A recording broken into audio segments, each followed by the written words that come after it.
Okay, so what is the VRA and why does it exist? Let's start here. Before 1965, millions of Black Americans technically had the right to vote, but in reality, that right was blocked at every turn. Poll taxes, literacy tests, violent threats. The 15th Amendment, passed during Reconstruction, said voting rights couldn't be denied based on race. But 100 years later, that promise still wasn't real.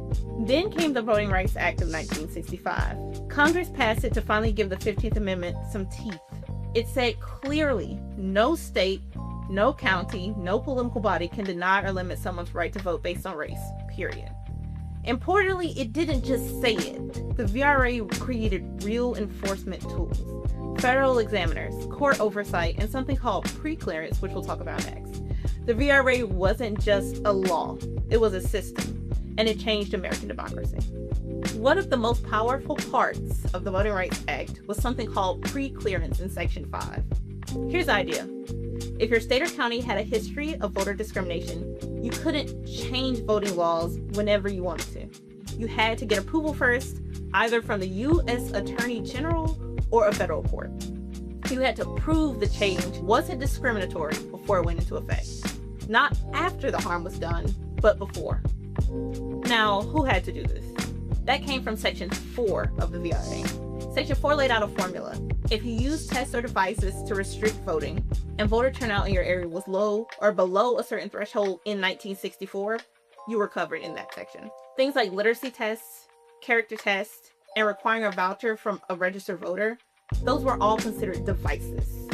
The law said no more, and if you used them anyway, federal examiners could step in. But in 2013, everything changed. In Shelby versus Holder 2013, the Supreme Court struck down that formula, holding that it was outdated. And without that formula, preclearance was basically dead, which left many communities in very restrictive states unprotected. So today, many places that were once monitored no longer have to get approval before changing voting laws.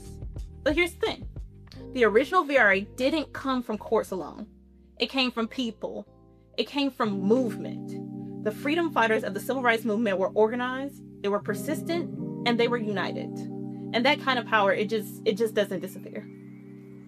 The Voting Rights Act was a powerful piece of legislation, and because of that, it's been challenged a lot. Here's a quick timeline of key cases.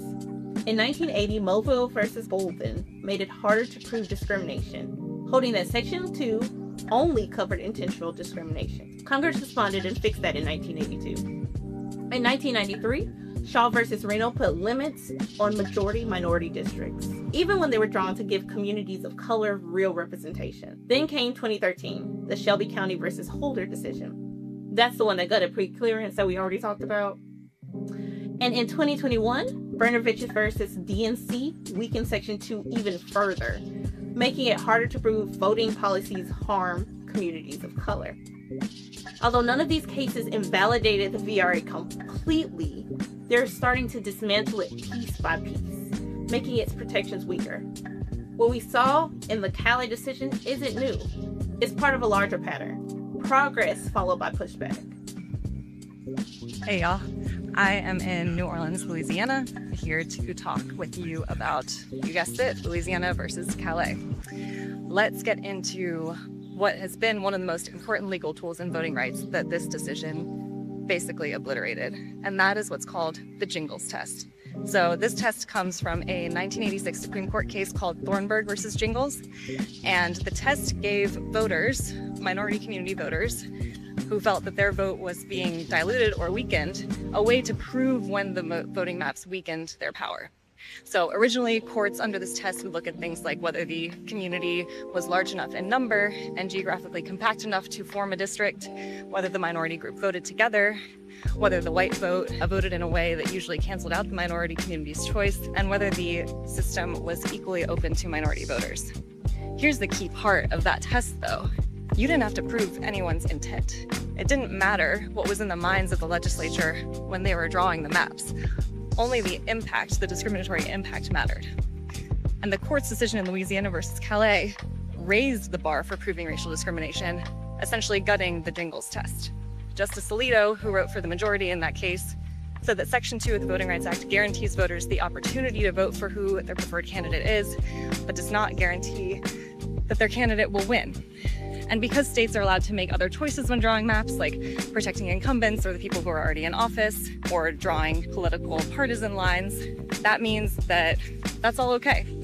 He said a Section 2 violation should only be found when there is a strong inference of intentional discrimination. So that could look like if the state rejects multiple maps with majority-minority districts for absolutely no legitimate reason. So now the question is not was there harm, it's can the voters prove that there was intentional discrimination? So what does the Jingles test look like under the new decision?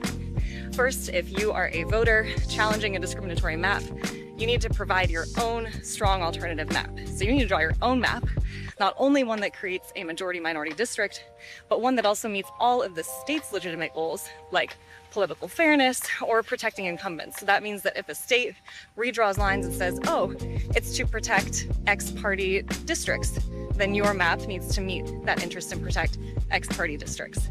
Second, when looking at voting patterns, it's not enough to just show racial bloc voting. You now have to have a sort of separate analysis that separates race from political party. So you have to prove that voting patterns aren't just about Democrats versus Republicans, but specifically about race, which matters a lot, especially here in the South, where race and party affiliation are often closely connected.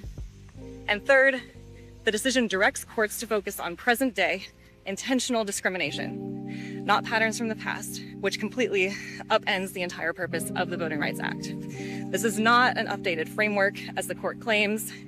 It is a decision that imposes a burden of proof that is often impossible for voters to meet. The decision is about power and suppressing representation. It affects how and whether communities can challenge maps that impact their political power. So the court has dropped its decision. We know what the new landscape is going to look like. What happens when federal protections weaken? What can we do? Well, states can step in. And Mississippi has already been a part of that story. This past legislative session, Mississippi lawmakers introduced the Robert G. Clark Voting Rights Act.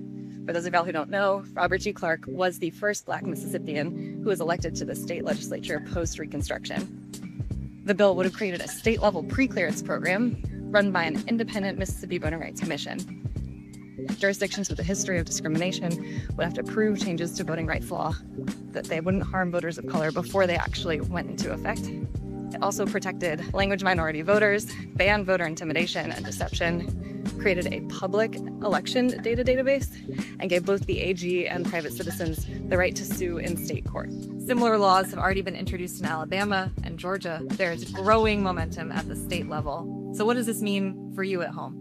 It means that decisions that are being made in courtrooms and legislators affect all of us. But it also means that we have the power to push for protections so that we can continue exercising our right to vote. That means going to the Capitol. That means voting at the polls. And that means telling your representative what fair representation means to you. Speaking of representatives, this is Senator Johnny Dupree, one of the sponsors of the Mississippi Voting Rights Act. Senator Dupree, can you say a few words about why you think it's important that we have the Voting Rights Act? Well, I promise you, it's almost apparent. You know, what happened yesterday with the Supreme Court, it's apparent that we need our own safeguards here. You know, with the rich history, and I say rich history, it's not really rich, but with the history that we have here in Mississippi of suppressing the vote, putting up barriers against the vote, we need to have our own guidelines, the things that we're doing to make sure that people not only have the right, but able to exercise the right without barriers. You know, all these different rights that we have, the right to free speech, the right to carry a gun, all those rights, we don't seem to put as many barriers in front of those as we do the right to vote. And I don't know the reason why. Well, I think I know the reason why. But since I don't know specifically the reason why, I'll just leave it at the fact that there are people out there that for whatever reason want to suppress the vote of everybody. The only thing that makes us equal, you know, you may have more money than I may have more money than you, whatever. You may have more education than me, but what makes us equal is the right to vote. Your vote and my vote, when we cast it, has the same weight. That's right. Senator, thank you so much. Is there anything that the people at home can do? Yeah. The reason we're here living is because of voting. But it's not because we voted. because we didn't vote. That's why we're here. And we want to get back. The reason we had the Voting Rights Act of 65 was because people voted. People not only protest, they were involved, they had action, they were educated, they had information. They saw and felt how important it is. Let me tell you, if we allow this to happen, then the marginalized, those who need housing, those who need medical attention, prescription drug, and you name it, those things are going to become unattainable. And only those who have will get. That's not our democracy. That's not our democracy. And the way we even things is to make sure that people have access to the votes, so they can not allow elected officials to select the people who are going to vote for them, but the people need to select the elected officials who will work for them. That's the way it's supposed to work. Y'all heard it. Okay. Thank you, Senator. All right.